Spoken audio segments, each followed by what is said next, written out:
Praise God. Ave Maria. എൻ്റെ പേര് അനു ട്രീസ. ഞാൻ കോട്ടയം ജില്ലയിലെ മാന്നാർ എന്ന് പറഞ്ഞ സ്ഥലത്തു നിന്നാണ് വരുന്നത്. ഞാൻ സ്റ്റാഫ് നഴ്സായിട്ട് അയർലൻഡിൽ ജോലി ചെയ്യുകയാണ്. ഈ തിരുവൽത്താരയിൽ നിന്ന് രണ്ടാം തവണ സാക്ഷ്യം പറയാനായിട്ട് മാതാവിനെ ഇടവരുത്തിയതിനെ ഓർത്ത് നന്ദി പറയുന്നു. ഇതിക്ക് മുമ്പ് ഞാൻ അയർലൻഡിൽ പോയപ്പോൾ ഇതിനു മുമ്പ് വന്ന് സാക്ഷ്യം പറഞ്ഞതാണ്. എല്ലാവർക്കും അറിയണ പോലെ അവിടെ അയർലൻഡിൽ ചെന്നിട്ട് നമുക്ക് അവിടുത്തെ രജിസ്റ്റേർഡ് നേഴ്സായിട്ട് ജോലി ചെയ്യണമെങ്കിൽ പിൻ നമ്പർ വേണം.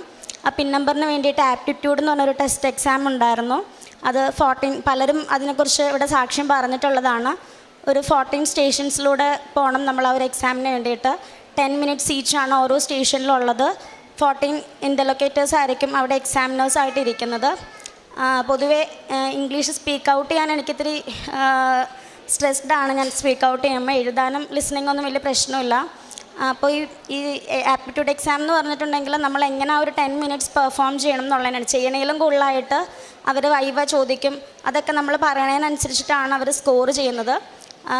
ഒരു 2 to 2.5 lakhs വരുന്ന ഒരു എക്സാമാണ് ഈ ആപ്റ്റിറ്റ്യൂഡ് എക്സാം എന്ന് പറയുന്നത്. ഫസ്റ്റ് അറ്റംപ്റ്റിൽ എനിക്കൊരു 3 സ്റ്റേഷൻസ് മിസ്സായിരുന്നു, കിട്ടിയില്ല. പിന്നെയുള്ളൊരു വെല്ലുവിളി എന്ന് പറയുന്നത് ഒരു ചാൻസും കൂടി ഉള്ളൂ. 2 അറ്റംപ്റ്റേ ആകെ ഉള്ളൂ ഈ ഒരു എക്സാമിന്. സെക്കൻഡ് അറ്റംപ്റ്റിൽ കിട്ടിയില്ല എന്നുണ്ടെങ്കിൽ നമ്മൾ നാട്ടിലേക്ക് തന്നെ തിരിച്ചു പോകണം. രണ്ടാമത് പ്രോസസ്സിങ് ഫുൾ സ്റ്റാർട്ട് ചെയ്യണം. അങ്ങനത്തെ ഒരു സിറ്റുവേഷനിലായിരുന്നു ഞാൻ സെക്കൻഡ് അറ്റംപ്റ്റിന് വേണ്ടിയിട്ട് പ്രിപ്പയർ ചെയ്തത്. നല്ല സ്ട്രെസ്ഡ് ആയിരുന്നു ആ ഒരു 2 weeks പ്രിപ്പറേഷൻ ടൈം എന്ന് പറയുന്നത്. പക്ഷേ ആദ്യത്തെ 2 ദിവസം ഞാൻ ആകെ ഡെസ്പായിരുന്നു. എനിക്കൊന്നും പ്രിപ്പയർ ചെയ്യാൻ പറ്റിയില്ല. പിന്നെയുള്ള സമയമാണ് ഞാൻ എൻ്റെ ഇതുവരെയുള്ള ലൈഫിൽ ഏറ്റവും കൂടുതൽ പ്രാർത്ഥിച്ച് ഏറ്റവും കൂടുതൽ ഇവിടുത്തെ സാക്ഷ്യങ്ങൾ കേട്ട് അച്ഛൻ്റെ ഉടമ്പടി ധ്യാനങ്ങൾ കൂടെ കേട്ടുകൊണ്ടൊക്കെയാണ് ഞാൻ ആ ഒരു 2 weeks കടന്നുപോയത്. ഫാമിലിയൊന്നും അവിടെ അന്നേരം ഉണ്ടായില്ല. അതുകൊണ്ട് തന്നെ ഒത്തിരി സമയം പ്രാർത്ഥിക്കാനായിട്ട് കിട്ടി. പഠിക്കുന്നതിലും കൂടുതലായിട്ട് ആ ഒരു 2 weeks ഞാൻ തമ്പുരാന് ശരിക്കും അറിഞ്ഞെന്ന് തന്നെ പറയാം. ബൈബിള് കൂടുതൽ വായിക്കാനൊക്കെ ആയിട്ടാണ് ഞാൻ ആ ഒരു 2 weeks സെക്കൻഡ് അറ്റംപ്റ്റിന് വേണ്ടി പ്രിപ്പയർ ചെയ്തിട്ടുണ്ടായിരുന്ന 2 weeks യൂസ് ചെയ്തത്. അങ്ങനെ മാതാവിൻ്റെ ഉടമ്പടി കാശുരൂപം കയ്യിൽ വെച്ചുകൊണ്ടാണ് ഞാൻ എക്സാമിന് വേണ്ടി പ്രിപ്പയർ ചെയ്തുകൊണ്ടിരുന്നത്. എക്സാമിന് പോയപ്പോഴും ഞാൻ ഉടമ്പടി കാശുരൂപം കയ്യിൽ പിടിച്ചിരുന്നു. എക്സാം സെൻറ്ററിൻ്റെ ആരും ചവിട്ടാത്തൊരു കോർണറിലായിട്ട് ഇവിടെ നിന്ന് കിട്ടിയ ഉടമ്പടി ഉപ്പ് ഇട്ട് പ്രാർത്ഥിച്ചതിന് ശേഷമാണ് എക്സാമിന് അപ്പിയർ ചെയ്തത്. അങ്ങനെ മാതാവിൻ്റെ പ്രത്യേക മധ്യസ്ഥത്താൽ ആ സെക്കൻഡ് അറ്റംപ്റ്റ് എനിക്ക് ക്ലിയറായി. ഞാൻ ഇന്ന് അയർലൻഡിൽ സ്റ്റാഫ് നഴ്സായിട്ട് ജോലി ചെയ്യുന്നു. ജോലി ചെയ്യണ സമയത്തും ഒരുപാട് സ്ട്രെസ്ഫുൾ സിറ്റുവേഷൻസ് ഹാൻഡിൽ ചെയ്യേണ്ട സമയങ്ങൾ ആയിരുന്നു അധികവും ഉണ്ടായിരുന്നത്. ആ സമയത്തൊക്കെ ഇവിടെ നിന്ന് കിട്ടിയ ഉടമ്പടി കാശുരൂപം മുറുകെ പിടിച്ചുകൊണ്ടാണ് ഞാൻ ഇന്നും അവിടെ സ്റ്റാഫ് നഴ്സായിട്ട് ജോലി ചെയ്യുന്നത്. പിന്നെയുള്ളൊരു അനുഭവം എന്ന് പറയുന്നത് ഫാമിലീനെ കൊണ്ടുപോകുന്ന ഒരു സിറ്റുവേഷൻ വന്നപ്പോൾ ഞങ്ങൾ താമസിക്കുന്ന ഒരു സ്ഥലം എന്ന് പറയുന്നത് ഹൗസൊക്കെ റെൻറ്റിന് കിട്ടാനായിട്ട് ഒത്തിരി ബുദ്ധിമുട്ടുള്ള ഒരു സ്ഥലത്താണ് ഞാൻ താമസിക്കുന്നത്. വിസ പ്രോസസ്സിന് വേണ്ടിയിട്ട് പേപ്പേഴ്സൊക്കെ എല്ലാം റെഡി ആയിട്ടും ഒരു വീട് റെൻറ്റിന് അവിടെ കിട്ടുന്നുണ്ടായിരുന്നില്ല. അവരെ ഫാമിലീനെ കൊണ്ടുപോകാനുള്ള പേപ്പർ വർക്ക്സ് തുടങ്ങുന്നതിന് ഒരു 3 months ബിഫോർ ഞാൻ സ്റ്റാർട്ട് ചെയ്തിരുന്നു വീട് റെൻറ്റിന് നോക്കാനായിട്ട്. അവിടെയുള്ളൊരു 10-12 ഏജൻസിയിൽ ഞാൻ രജിസ്റ്റർ ചെയ്തിരുന്നു വീട് റെൻറ്റിന് എടുക്കാൻ വേണ്ടിയിട്ട്. ആരും ഒരു റിപ്ലൈയും തരുന്നുണ്ടായില്ല. അങ്ങനെ പേപ്പേഴ്സൊക്കെ റെഡി ആയപ്പോൾ വിസ സബ്മിഷന് ഡേറ്റ് എടുത്തു. അപ്പോയിൻമെൻറ്റിന് അവർ വിസ ഓഫീസിൽ പോയി. എന്നിട്ടും വീട് റെഡി ആയില്ല. അങ്ങനെ ഇരിക്കെ ഞങ്ങൾ ലൈറ്റ് ക്യാൻഡിൽ റിക്വസ്റ്റ് ഇട്ട് പ്രാർത്ഥിച്ച് വിതിൻ 3 days എനിക്ക് വീട് റെൻറ്റിന് കിട്ടി. അത് നല്ല ടൗണിൽ തന്നെ എല്ലാ സൗകര്യങ്ങളോട് കൂടിയൊരു വീട്, നമ്മുടെ ബഡ്ജറ്റിൽ ഒതുങ്ങുന്ന ഒരു വീട് തന്നെ കിട്ടി. അതിലും വലിയൊരിതെന്ന് പറഞ്ഞാൽ ഞാൻ ലൈറ്റ് ക്യാൻഡിൽ റിക്വസ്റ്റ് ഇട്ട് പ്രാർത്ഥിച്ചപ്പം അതിനകത്ത് എഴുതിയിരുന്നത് വിശുദ്ധ ബലിയിൽ സംബന്ധിക്കാൻ പറ്റുന്ന പള്ളി അടുത്തുള്ളൊരു വീട് കിട്ടണം എന്നായിരുന്നു. ഞങ്ങളുടെ വീടിൻ്റെ ഏറ്റവും അടുത്തുള്ളൊരു സ്ഥലം എന്ന് പറയുന്നത് പള്ളിയാണ്. എനിക്ക് ജോലി സ്ഥലത്ത് പോകണേനും പിള്ളേരെ സ്കൂളിൽ വിടണേലും ഒക്കെ അടുത്തായിട്ടാണ് പള്ളി ഉള്ളത്. ആഴ്ചയിൽ ഞങ്ങൾക്ക് 3 ദിവസമാണ് അവിടെ ഡ്യൂട്ടി ഉള്ളത്. അതല്ലാത്ത എല്ലാ ദിവസങ്ങളിലും വിശുദ്ധ ബലിയിൽ സംബന്ധിക്കാനുള്ള അനുഗ്രഹം മാതാവ് എനിക്ക് അവിടെ ഇടവരുത്തി തന്നു. പിന്നീടുള്ളത് അവിടെ ഞങ്ങൾ വണ്ടി എടുത്തു കഴിഞ്ഞപ്പോൾ ഞങ്ങൾക്ക് വീടിനോട് ചേർന്ന് വണ്ടി പാർക്ക് ചെയ്യാനായിട്ടുള്ളൊരു സൗകര്യം ഇല്ലായിരുന്നു. വീടിനോട് തൊട്ട് മുമ്പിൽ തന്നെ റോഡാണ്.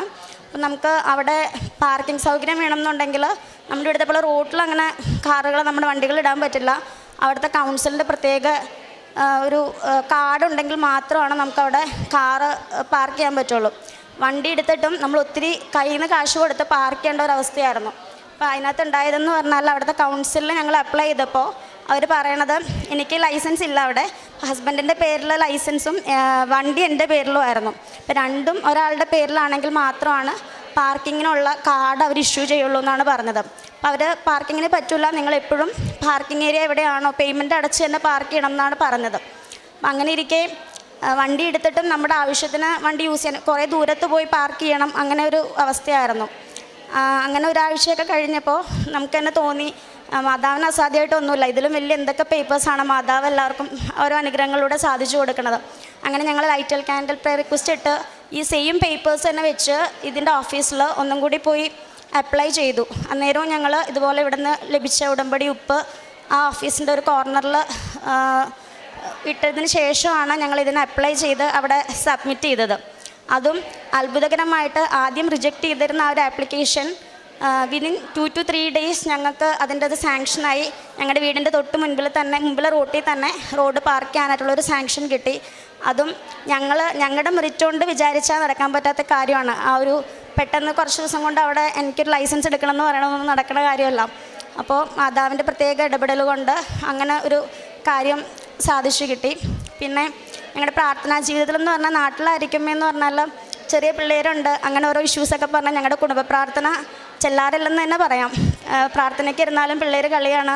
അതുകൊണ്ട് ഞാൻ എൻ്റെ പേഴ്സണൽ പ്രെയറാണ്, കൊന്തയൊക്കെ ആണെങ്കിലും ഞാൻ തന്നെയാണ് ചൊല്ലിക്കൊണ്ടിരുന്നത്. പക്ഷെ അവിടെ ചെന്നിട്ട് ഉടമ്പടിയിൽ കൂടുതൽ ആഴപ്പെട്ടതിന് ശേഷം എന്തൊക്കെ തിരക്കുകളുണ്ടെങ്കിലും ഡ്യൂട്ടിയുടെ ഇടയിലാണെങ്കിലും ഞാൻ അധികം നൈറ്റ് ഡ്യൂട്ടീസാണ് എടുക്കാറ്.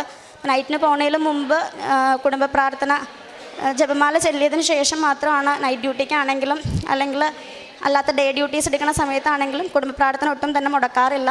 വിശുദ്ധ ബലിയിൽ നാട്ടിലായിരുന്നപ്പോൾ സൺഡേസിൽ മാത്രം കുർബാന കണ്ടുകൊണ്ടിരുന്ന ഒരു വ്യക്തിയായിരുന്നു ഞാൻ. ഇപ്പം മാക്സിമം ഒരുവിധം ഡ്യൂട്ടി ഉള്ള സമയത്ത് ഒഴികെ ബാക്കി എല്ലാ ദിവസങ്ങളും വിശുദ്ധ ബലിയിൽ പൂർണ്ണമായിട്ടും സംബന്ധിക്കാനായിട്ട് സാധിക്കുന്നു.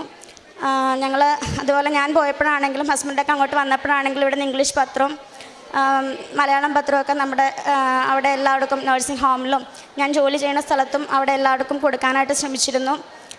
അവിടെ കാരുണ്യ പ്രവർത്തികൾ നമ്മുടെ ഇവിടുത്തെ പോലെ അത്രയും ചെയ്യാൻ പറ്റില്ല. അതുകൊണ്ട് ഞാനിവിടെ നാട്ടിലേക്ക് കാശ് അയച്ചു കൊടുത്ത് ഓരോ ഓർഫനേജിലേക്കൊക്കെ കൊടുക്കാനായിട്ട് ശ്രമിക്കാറുണ്ട്.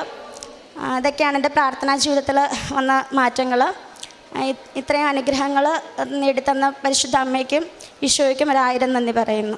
പുറപ്പാട് 14:14 നിങ്ങൾ ശാന്തരായിരുന്നാൽ മതി, കർത്താവ് നിങ്ങൾക്ക് വേണ്ടി യുദ്ധം ചെയ്തുകൊള്ളുമെന്ന് തിരുവചനങ്ങൾ അരുളി ചെയ്യുന്നു.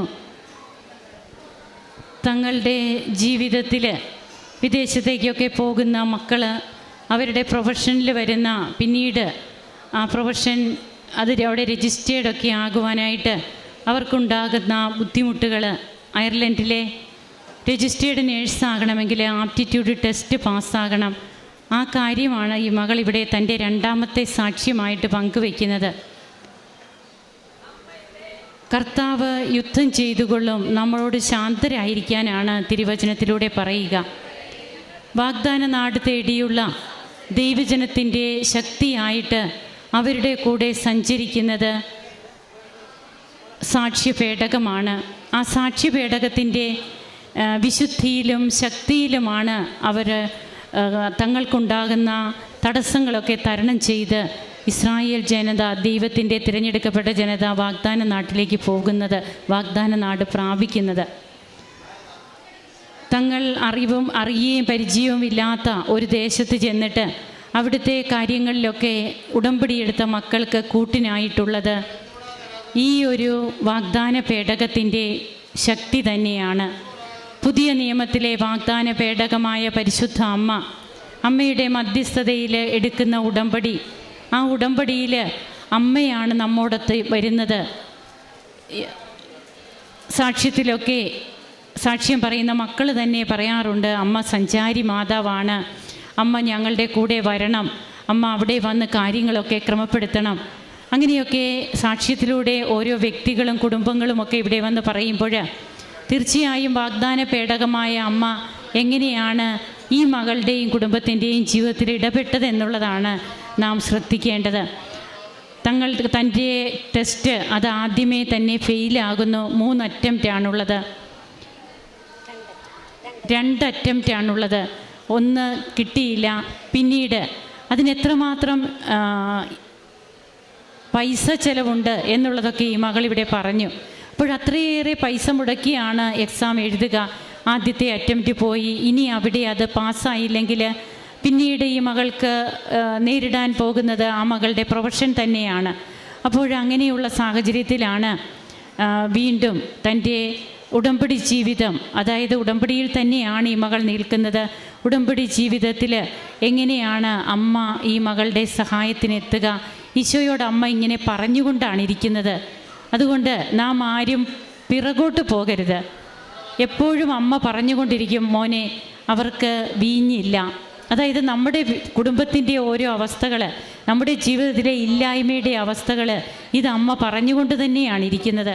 അതുകൊണ്ട് ഒരു പ്രാവശ്യം നടന്നില്ല എന്ന് വിചാരിച്ച് കർത്താവിൻ്റെ സമയം വരെ കാത്തിരിക്കുക എന്നുള്ള ഒരു ക്ഷമ നമ്മുടെ ഭാഗത്തു നിന്നുണ്ടാകണം. കർത്താവിന് പ്രവർത്തിക്കാൻ സമയം കൊടുക്കണം. പിന്നീട് ഈ മകൾ എക്സാം പാസ്സാകുന്നതും തങ്ങൾക്ക് അവിടെ ഒരു വീട്, അതിനൊക്കെ ബുദ്ധിമുട്ടാണ് വീട് ലഭിക്കുക. ഏറ്റവും അടുത്ത്, പള്ളിയുടെ അടുത്തായിട്ടൊരു വീട്, എല്ലാ സൗകര്യങ്ങളും തങ്ങൾക്കുണ്ട്. എന്നാൽ ഒരു വണ്ടി അത് പാർക്ക് ചെയ്യുന്നതിന് ഉള്ള ലൈസൻസ് ഇല്ലാത്തത് കൊണ്ട് അതിനുള്ള ബുദ്ധിമുട്ടുകളൊക്കെ അനുഭവിക്കുന്നു. പിന്നീട് അതേ തടസ്സങ്ങളിൽ നിൽക്കുമ്പോൾ തന്നെ എങ്ങനെയാണ് അവർക്ക് ആ സൗകര്യവും ലഭിക്കുന്നത് എന്നുള്ളതാണ് നാം ശ്രദ്ധിക്കേണ്ടത്. തടസ്സങ്ങളൊക്കെ ഉണ്ടാകും, എന്നാൽ അമ്മ എടുത്തു കഴിയുമ്പോൾ നമ്മുടെ ഫയലെന്നാണ് ബഹുമാനപ്പെട്ട BP ജോസഫച്ചൻ പറയുക. നമ്മുടെ ജീവിതത്തിൻ്റെ പ്രശ്നങ്ങൾ ഫയലുകളാണ്. ആ ഫയല് അമ്മ എടുത്തു കഴിയുമ്പോൾ ആ ഫയലിൽ എത്ര തടസ്സമുണ്ടായാലും ആ തടസ്സമൊക്കെ തടസ്സങ്ങളല്ലാതാകുന്ന സാക്ഷി അനുഭവങ്ങളാണ് നാം കേൾക്കുക. തങ്ങളുടെ ആത്മീയ ജീവിതം, അതുപോലെ ജീവകാരുണ്യ പ്രവർത്തനങ്ങൾ, അതൊക്കെ ഏറ്റവും നല്ല രീതിയിലും ഇപ്പോഴും മുമ്പോട്ട് പോകുന്നു എന്ന് ഈ മകൾ പറയുമ്പോൾ നമുക്കും ദൈവത്തെ മഹത്വപ്പെടുത്താൻ കരങ്ങളടിച്ച് ഈശോയ്ക്കും അമ്മയ്ക്കും നന്ദി പറയാം. അത്യപൂർവ ദൈവാനുഭവങ്ങൾ ഇനി നിങ്ങൾക്കും സ്വന്തം. ഈ യൂട്യൂബ് ചാനൽ ഇതുവരെ സബ്സ്ക്രൈബ് ചെയ്തിട്ടില്ലെങ്കിൽ ഇപ്പോൾ തന്നെ സബ്സ്ക്രൈബ് ചെയ്യുക. ഈ വീഡിയോ ഇപ്പോൾ തന്നെ നിങ്ങളുടെ സുഹൃത്തുക്കൾക്ക് ഷെയർ ചെയ്തുകൊണ്ട് കർത്താവിൻ്റെ പ്രേക്ഷിതരാകുക.